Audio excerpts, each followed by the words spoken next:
Praise the Lord.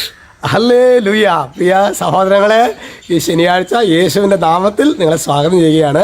ഇന്നലെ വെള്ളിയാഴ്ച നമ്മുടെ സെൻട്രൽ സെനക്കൽ പ്രയർ, നമ്മുടെ വൈദികരുടെ ഒരു കൂട്ടായ്മ പ്രാർത്ഥനയും കാര്യങ്ങളൊക്കെ ഉണ്ടായിരുന്നു കേട്ടോ. നിങ്ങൾ പ്രത്യേകമായിട്ട് അങ്ങനെയുള്ള ശുശ്രൂഷകളെ കർത്താവ് ഉയർത്തുന്നതിനെ ഓർത്ത് നമുക്ക് നന്ദി പറയാം. ഇന്ന് നമ്മൾ ധ്യാനിക്കുന്നത് മിക്ക 7:11.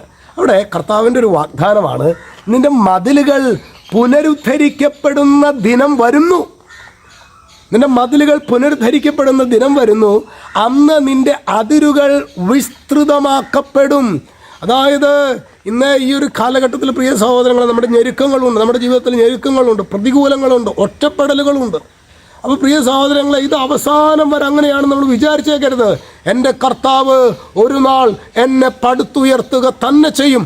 ഞെരുക്കങ്ങൾ ഉണ്ടാകും, ദുരിതങ്ങൾ ഉണ്ടാകും, പ്രതികൂലങ്ങൾ ഉണ്ടാകും, കഷ്ടനഷ്ടങ്ങൾ ഉണ്ടാകും. എന്നാൽ നമ്മുടെ പ്രിയ സഹോദരങ്ങളെ, ദുരിതങ്ങളിലേക്ക് മാത്രം കണ്ണുകൾ ഉയർത്തിയാൽ, കഷ്ടനഷ്ടങ്ങളിലേക്ക് നോക്കിയിട്ട് ദൈവമേ എനിക്ക് എല്ലാ ദിവസവും കഷ്ടമാണല്ലോ, എല്ലാ ദിവസവും കഷ്ടമാണല്ലോ, എല്ലാ ദിവസവും പ്രയാസമാണല്ലോ, എല്ലാ ദിവസവും വിഷമമാണല്ലോ, അങ്ങനെ മാത്രം നമ്മൾ പറഞ്ഞുകൊണ്ടിരിക്കുകയാണെങ്കിൽ പ്രിയ സഹോദരങ്ങളെ, ചിലപ്പോൾ നമ്മൾ രക്ഷപ്പെട്ടു എന്ന് വരില്ല. നമ്മളെപ്പോഴും ഈ പ്രശ്നത്തെ പരിഹരിക്കാൻ കഴിവുള്ള കർത്താവിലേക്ക് കണ്ണുകൾ ഉയർത്തണം. നമ്മുടെ സ്റ്റെഫാനോസിനെ പറയില്ലേ, സ്റ്റെഫാനോസ് ആദ്യത്തെ രക്തസാക്ഷിയല്ലേ. അപ്പോൾ ദൈവദൂഷണത്തിൻ്റെ കുറ്റം ആരോപിച്ച് കല്ല് സ്റ്റെഫാനോസിനെ എറിയുന്ന സമയത്ത് സ്റ്റെഫാനോസ്, ചരിത്രം പറയുന്നത് സ്റ്റെഫാനോസ് കല്ലുകളെ നോക്കിയെന്നല്ല, കർത്താവിനെ നോക്കിയെന്നാണ്, സ്വർഗത്തിലേക്ക് കണ്ണുകൾ ഉയർത്തി എന്നാണ് പറയുന്നത്. നമ്മുടെ ജീവിതത്തിലെ പ്രതികൂലങ്ങളെ, പ്രശ്നങ്ങളിലേക്ക് നമ്മൾ നോക്കിക്കഴിഞ്ഞാൽ നമ്മൾ നഷ്ടധൈര്യരാകും. ഇന്ന് അനേകം വിശ്വാസികൾ തങ്ങളുടെ ജീവിതത്തിൽ മടുത്തു പോയിട്ടുണ്ടെങ്കിൽ ഒറ്റ കാര്യമുള്ളൂ, പ്രശ്നത്തിലേക്ക് നോക്കിക്കഴിഞ്ഞു കഴിഞ്ഞാൽ അതിനൊന്നും ഉത്തരമില്ല.